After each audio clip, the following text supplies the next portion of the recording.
한국이요? 죄송하지만 제가 갈 수 있는 다른 나라는 없을까요? 미국의 한 사무실에서 한 여성이 고개를 절레절레 흔들며 한숨을 내쉬고 있습니다. 책상 위에는 한국 파견 발령서가 놓여 있네요. 해외 근무 경력이 도움이 될 거라는 상사의 말에도 그녀의 표정은 밝아지지 않습니다. 한국에 대한 안 좋은 기억 때문일까요? 책상 한켠에 놓인 사진 속에는 환하게 웃고 있는 한 남자의 모습이 보입니다. 차라리 일본이나 중국이었다면? 깊은 한숨과 함께 창밖을 바라보는 그녀에게 대체 무슨 사연이 있는 걸까요? 지금부터 그녀의 이야기를 통해 알아가 보도록 하겠습니다. 그 전에 잠깐 1초 만에 누를 수 있는 좋아요 버튼을 꾹 눌러주시면 영상 제작에 큰 힘이 됩니다. 그럼 바로 사연 시작하겠습니다. 안녕하세요. 저는 미국 보스턴에서 온 IT 컨설턴트 제이드라고 합니다. 어릴 적부터 꿈꿔왔던 IT 컨설턴트가 되어 열심히 일하던 중이었습니다.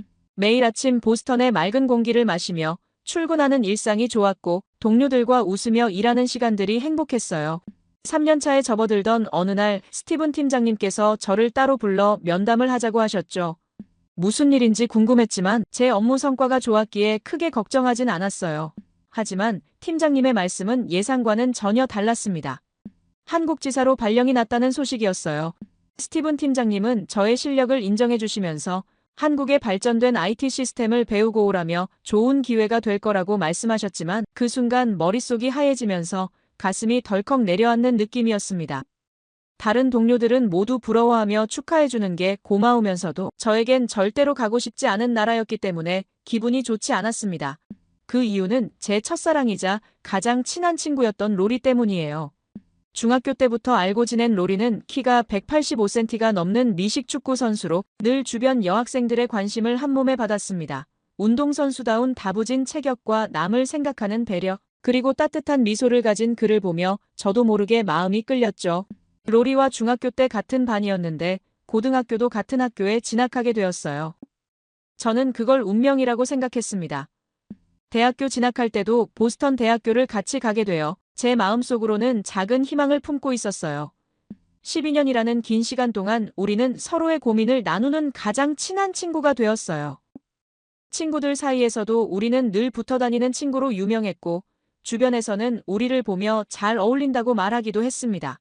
하지만 저는 이 소중한 우정이 깨질까봐 제 마음을 차마 전하지 못했어요. 주말 아침마다 카페에서 만나 함께 맛있는 디저트를 먹으며 공부도 하고 학교 점심시간마다 같이 밥을 먹고 방과 후에는 그의 미식축구 연습을 응원하러 가는 게 저의 일상이었습니다. 천천히 시간을 두고 더 가까워지자 라고 생각했던 그때 로리가 여자친구를 소개하고 싶다며 저를 찾아왔어요. 그의 여자친구는 한국에서 온 유학생 지연이라는 학생이었어요. 로리는 처음으로 사귀는 여자친구라 제일 먼저 저에게 보여주고 싶었다고 했어요. 그 말을 듣는 순간 가슴 한켠이 무너져 내리는 것 같았습니다. 겉으로는 환하게 웃으며 축하해 주었지만 속으로는 무너져 내리는 제 마음을 달랠 수가 없었어요. 그 이후로 저는 아시아 사람들을 마주치기가 힘들었고 한국은 더욱 그랬어요. 주변에서 흔히 들리는 K-팝이나 한국 음식에도 전혀 관심이 가지 않았고 그저 스쳐 지나가는 문화 정도로만 여겼습니다. 수업 중에 한국에 관한 이야기가 나오면 자연스럽게 귀를 닫았고 한국 친구들과 어울리는 것도 피했어요. 오히려 일본이나 중국에 관심을 가지기 시작했습니다. 일본은 오랜 시간 G7 국가로서 미국과 동등한 위치에서 협력해왔고 중국은 세계 경제를 이끄는 거대한 국가잖아요. 도쿄나 상하이의 화려한 마천루를 보며 그곳에서 일하는 제 모습을 상상하곤 했습니다. 아시아에 가야 한다면 차라리 그런 나라들에서 일하고 싶었어요. 이런 아픔을 극복하기 위해 저는 공부에 더욱 매진했고 더 좋은 사람을 만나기 위해 자기 개발에 힘썼어요. 매일 아침 일찍 일어나 영어는 물론 제2외국어로 일본어와 중국어를 공부했고 주말에는 도서관에서 밤늦게까지 전공 공부를 하며 시간을 보냈습니다. 보스턴 대학교에서 컴퓨터 공학을 전공하고 졸업 후 글로벌 IT 컨설팅 회사에 입사해 3년간 열심히 일했어요. 주요 프로젝트마다 뛰어난 성과를 내며 실력을 인정받았고 최연소 팀장 후보로도 거론될 만큼 승승장구하고 있었습니다. 앞으로 1, 2년 안에 팀장 자리도 바라볼 수 있을 것 같아 미래가 더없이 밝아 보였어요. 하지만 갑작스러운 한국지사 발령은 제 계획에 없던 일이었죠. 회사에서는 한국의 빠른 디지털 전환과 IT 인프라를 배우고 경험하라는 취지였지만 저에게는 너무나 큰 고민거리였습니다. 팀장 승진을 앞두고 있는 이 중요한 시기에 한국으로 가는 것이 달갑지 않았어요. 미국 본사에서의 경력이 가장 중요한 시기라고 생각했기에 더욱 망설여졌습니다. 하지만 발령을 거절하면 회사에서 저를 더 이상 중용하지 않을 것이라는 걱정도 들었어요. 팀장님께서도 이번 기회가 제 경력의 큰 전환점이 될 거라고 조언해 주셨고, 인사팀에서도 한국 지사 경험이 글로벌 리더로 성장하는데 매우 중요하다고 강조했습니다. 수많은 고민 끝에 결국 2년 계약으로 한국행을 결정했어요. 어차피 가야 한다면 최대한 많이 배우고 오자는 마음가짐이었죠. 한국에 대한 편견과 아픈 기억을 뒤로하고 새로운 시작을 해보기로 마음먹었습니다. 이번 기회가 제 경력에도 또 개인적인 성장에도 도움이 되길 바라며 용기를 내보기로 했어요.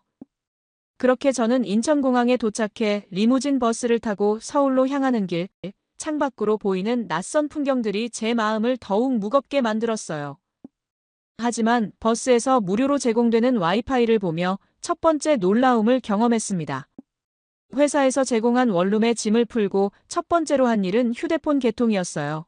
미국에서는 신용 조회부터 서류 검토까지 복잡한 절차로 하루 안에 개통되는 걸 본 적이 없는데 한국에서는 여권만으로 30분 만에 끝났다는 사실에 놀라웠습니다. 더 놀라운 것은 교통 시스템이었는데요. 교통카드 하나로 버스와 지하철을 모두 이용할 수 있고 환승할 때도 추가 요금 없이 쉽게 갈아탈 수 있었습니다. 미국처럼 교통수단마다 다른 카드를 사용할 필요가 없다는 점이 무척 편리했어요. 지하철역도 단순히 이동 공간이 아닌 것 같았습니다. 역사 안에 작은 도서관이 있어 출퇴근길에 책을 읽을 수 있고 쾌적한 휴식 공간도 마련되어 있었어요. 심지어 역 안에 있는 편의점에서도 교통카드로 물건을 살 수 있다는 게 신기했습니다. 결제 시스템은 더욱 놀라웠어요. 미국에서는 은행마다 다른 앱을 써야 하고 송금도 복잡했는데 한국은 하나의 앱으로 모든 계좌 관리와 송금이 가능했습니다. 동네 작은 슈퍼에서도 모바일로 결제가 가능하다는 점도 인상적이었어요. 이렇게 시작된 저의 한국 생활은 제가 알고 있던 한국과는 전혀 다른 모습이었습니다. 부정적인 편견으로 가득 찼던 제 마음이 조금씩 변화하기 시작했어요. 이런 편리한 시스템들을 보며 한국이 왜 IT 강국이라고 불리는지 이해할 수 있었습니다. 한국에서의 첫 회사 생활은 미국과는 전혀 다른 모습이었는데요. 긴장된 마음으로 맞이한 출근 첫날 깔끔한 정장 차림으로 사무실에 들어서자 모든 시선이 제게 쏠렸어요.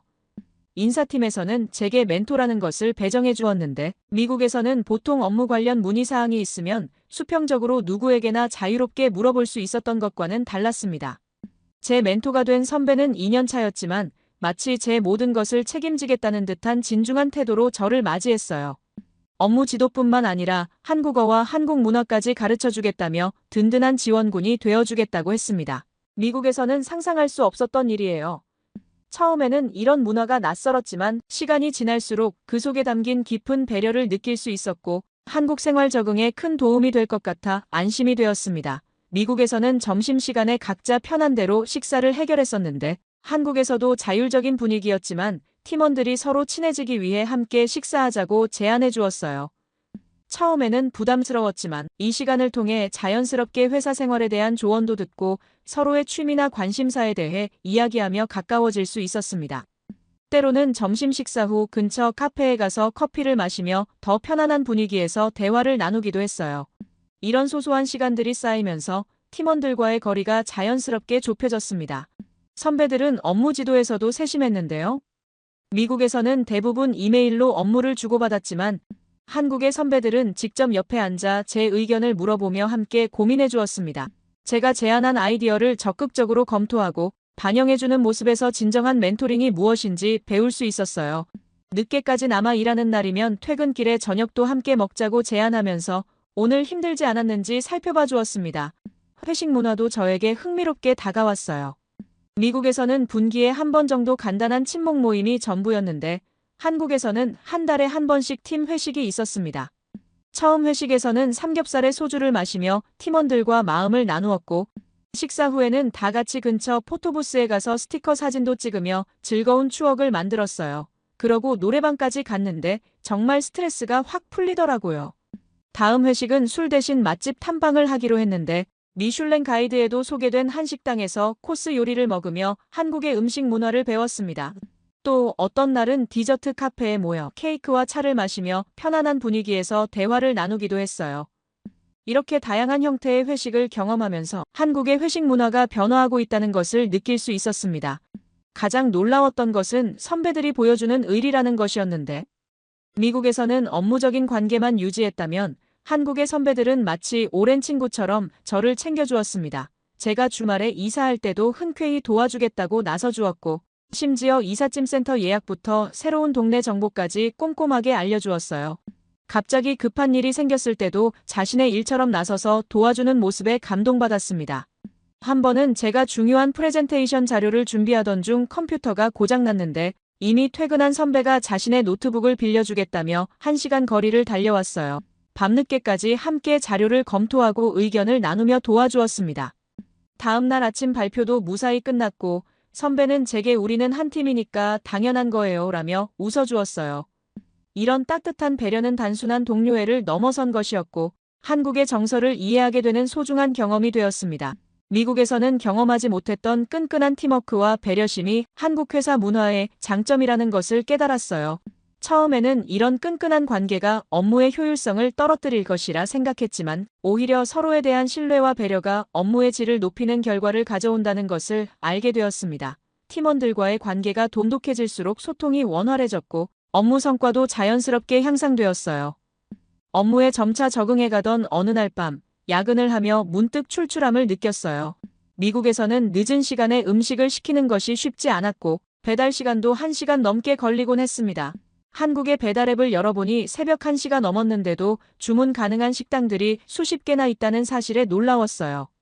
치킨을 주문하고 30분도 채 되지 않아 따뜻한 음식을 받아볼 수 있었습니다.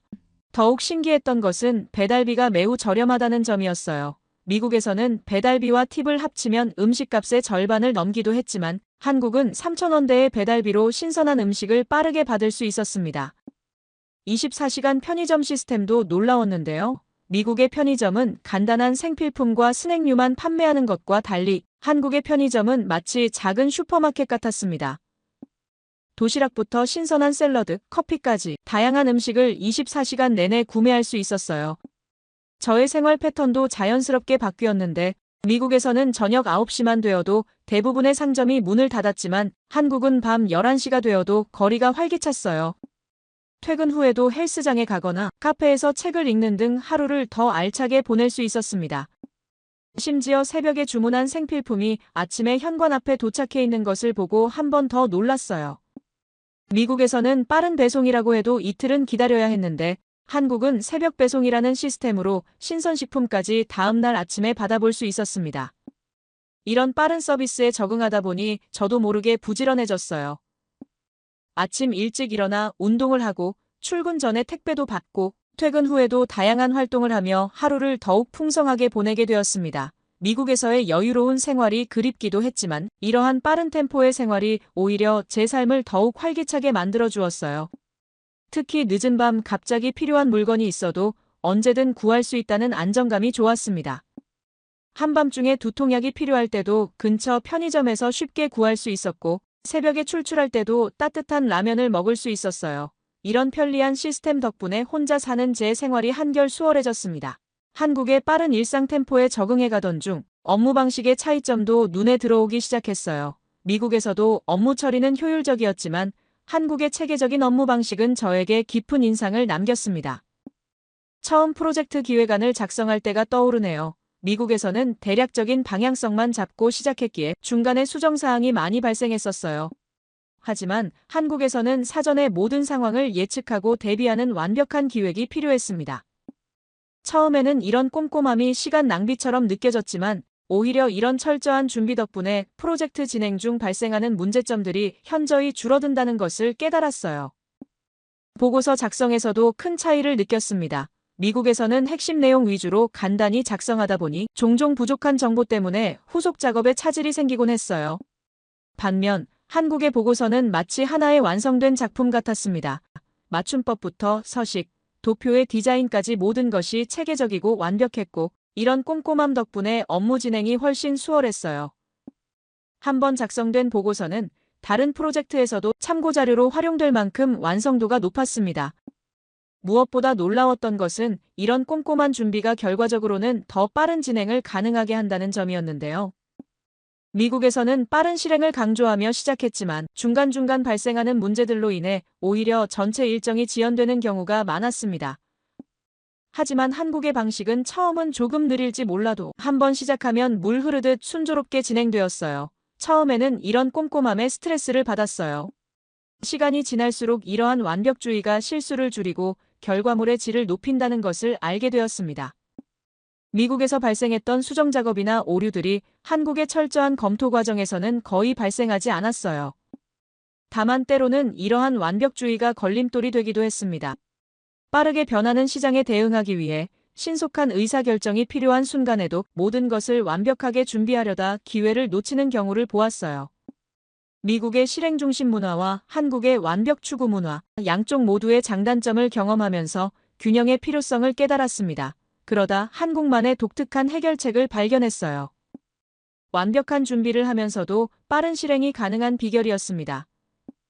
바로 체계적인 업무 분담과 긴밀한 팀워크였죠. 미국에서는 각자 맡은 부분만 진행했다면 한국의 팀원들은 서로의 업무를 이해하고 상시 피드백하며 협업했어요. 수시로 진행되는 팀 회의를 통해 진행 상황을 공유하고 문제점을 조기에 발견해 해결할 수 있었습니다. 업무용 메신저를 통한 실시간 소통으로 의사결정도 빨라졌어요. 한 명이 발견한 문제점이나 개선 사항이 있으면 즉시 공유되어 전체 업무의 완성도를 높일 수 있었습니다. 미국의 독립적인 업무 방식도 장점이 있었지만 한국의 유기적인 협업 시스템은 더 효율적이었어요. 모든 팀원이 프로젝트의 전체 그림을 공유하고 있어 예상치 못한 상황에도 유연하게 대처할 수 있었습니다. 이런 방식으로 완벽함과 효율성을 동시에 추구할 수 있었어요. 이런 노력이 있었기에 한국이 IT 강국으로 성장할 수 있었다는 생각이 들었습니다. 철저한 준비와 완벽한 실행력이 만나 세계적 수준의 기술력을 갖출 수 있었던 거예요. 미국의 실리콘밸리가 창의성으로 승부한다면 한국의 IT 기업들은 완벽한 품질과 신뢰성으로 세계 시장에서 인정받고 있었습니다. 이러한 경험들을 통해 저는 새로운 관점을 얻게 되었어요. 단순히 빠르게 진행하는 것보다 철저히 준비하고 완벽하게 실행하는 것이 장기적으로 더 효율적일 수 있다는 것을 깨달았습니다. 한국의 이러한 업무 방식이 세계 시장에서 성공할 수 있었던 비결이 아닐까 생각해요. 회사에서의 업무 방식에 적응해가며 한국만의 독특한 근무 문화도 발견하게 되었어요. 미국에서는 점심시간 1시간이 전부였지만 한국 회사는 직원들의 휴식을 배려하는 문화가 인상적이었습니다. 사무실 한켠에는 안마의자가 있는 휴게실이 있었고 필요할 때마다 잠시 들러 휴식을 취할 수 있었어요. 간단한 다과와 음료도 준비되어 있어서 동료들과 담소를 나누며 재충전할 수 있는 공간이었습니다. 옥상 정원도 인상적이었는데 점심 식사 후에는 동료들과 함께 옥상 정원을 산책하며 커피를 마시곤 했어요. 도심 속 작은 정원에서의 휴식은 업무 스트레스를 해소하는데 큰 도움이 되었습니다. 수면실 시스템은 정말 미국에 도입하고 싶다는 생각이 간절했어요. 미국에서는 업무 시간에 잠을 잔다는 것은 상상도 할 수 없는 일이었지만 한국에서는 점심시간에 20분 정도 낮잠을 자는 것이 허용되었습니다. 이런 배려 덕분에 오후 업무 시간에 더 높은 집중력을 발휘할 수 있었어요. 4층의 카페테리아는 마치 동네 카페처럼 아늑했습니다. 바리스타가 직접 내려주는 커피와 차를 즐길 수 있었고 업무 중간중간 동료들과 이야기를 나누며 긴장을 풀 수 있었어요. 이런 복지는 단순한 휴식을 넘어 직원들의 삶의 질을 높여주는 것이었어요. 이러한 휴식 문화는 업무 효율성에도 긍정적인 영향을 미쳤습니다. 충분한 휴식을 취한 직원들은 더 창의적인 아이디어를 내놓았고 업무에 대한 집중도도 높았어요. 미국의 엄격한 근무시간 관리보다 이런 유연한 문화가 오히려 생산성을 높인다는 것을 깨달았습니다. 점차 이런 문화에 녹아들면서 저도 변화하기 시작했어요. 무조건 책상에 앉아 있는 것이 성실함이 아니라 적절한 휴식과 업무의 균형이 중요하다는 것을 배웠습니다. 한국의 회사들이 이렇게 직원들의 휴식과 복지를 중요하게 여기는 것이 세계적 경쟁력의 한 비결이 아닐까 하는 생각이 들었어요. 회사의 휴식 문화를 경험하며 한국의 기업 문화가 빠르게 변화하고 있다는 것도 느낄 수 있었어요. 예전의 수직적이고 경직된 문화에서 벗어나 수평적이고 유연한 문화로 바뀌어가고 있었습니다. 제 멘토였던 김 대리님은 처음부터 편하게 대해주셨어요. 업무적인 조언뿐만 아니라 한국어도 재미있게 가르쳐 주셨고 한국 문화를 이해하는데 큰 도움을 주셨습니다.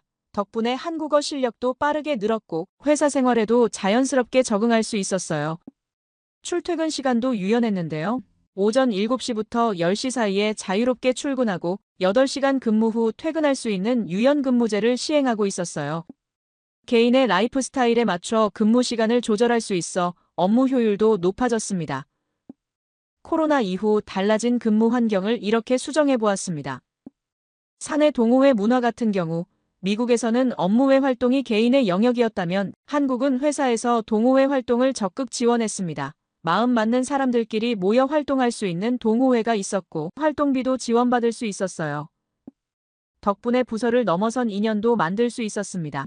이런 다양한 활동들을 통해 단순한 직장 동료가 아닌 진정한 팀원으로서의 소속감을 느낄 수 있었어요. 미국에서는 경험하지 못했던 끈끈한 유대감이 형성되었고 이는 업무 효율성 향상으로도 이어졌습니다. 무엇보다 직원들의 의견을 적극적으로 수렴하는 문화가 인상적이었어요.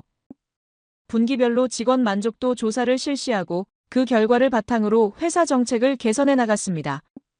처음에는 외국인이고 신입인 제가 의견을 내도 될까 망설여졌지만 오히려 새로운 시각이라며 환영해 주시는 모습에 감동받았어요.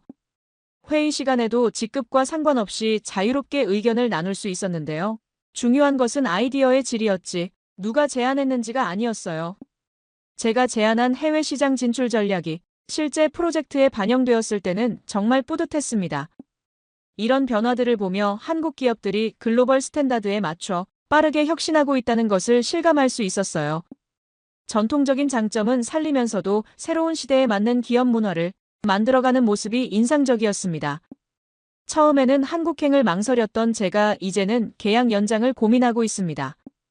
한국의 빠른 변화와 혁신, 그리고 이를 받아들이는 유연한 태도는 제게 많은 깨달음을 주었어요. 이제는 더 이상 한국이 낯선 나라가 아닌 새로운 가능성의 땅으로 보이기 시작했습니다. 앞으로 이곳에서 어떤 새로운 경험들이 저를 기다리고 있을지 기대가 됩니다. 제 이야기를 끝까지 들어주셔서 감사합니다. 모두 안녕히 계세요. 오늘의 사연 어떻게 들으셨나요? 제이드의 이야기를 통해 우리는 한국의 새로운 모습을 발견할 수 있었습니다. 개인적인 아픔으로 시작된 그녀의 한국행이 오히려 새로운 가능성을 발견하는 계기가 되었다는 점이 인상적이었어요. 한국의 빠르게 변화하는 기업 문화와 IT 시스템을 경험하며 성장해가는 제이드의 모습에서 우리도 변화의 두려움을 극복하고 새로운 도전을 시작할 용기를 얻을 수 있지 않을까요? 여러분의 생각은 어떠신가요? 아래 댓글에 의견을 적어주세요. 그리고 감동적인 사연을 주변 사람들과 공유하고 함께 이야기 나눠보세요. 마지막으로 1초밖에 걸리지 않는 구독과 좋아요, 알림 설정은 영상 제작에 큰 힘이 됩니다. 지금까지 감동을 담아 여러분께 진심을 전하는 감동담기였습니다. 오늘 하루도 행복한 하루 보내세요.